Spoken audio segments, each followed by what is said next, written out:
In the market, Aunt Zhang sighed as she looked at the celery she just bought. Her friend noticed she was staring at a message from her husband.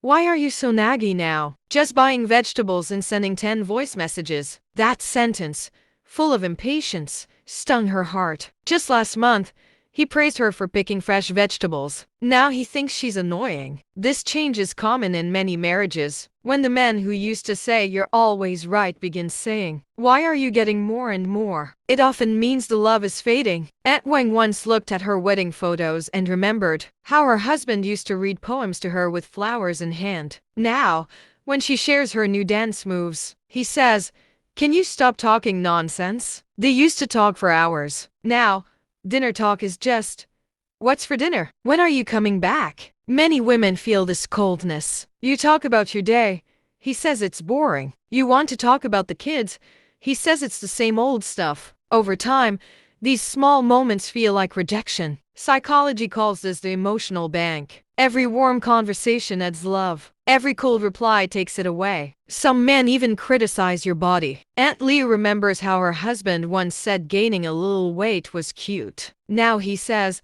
"Your belly is bigger than when you were pregnant." They forget your sacrifices like caring for sick parents or losing sleep for the kids. They start comparing.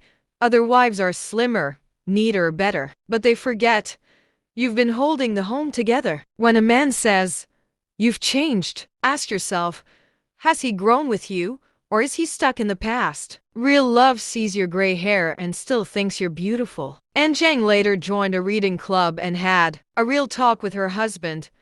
"I know I talk more now, but can we take 10 minutes a day just to talk like before?" He scratched his head, embarrassed. "I'm just in a bad mood lately." Not annoyed by you. Sometimes it's just miscommunication. Other times, it's a sign of fading love. But remember, a good marriage is two people growing and dancing together, not one dancing alone.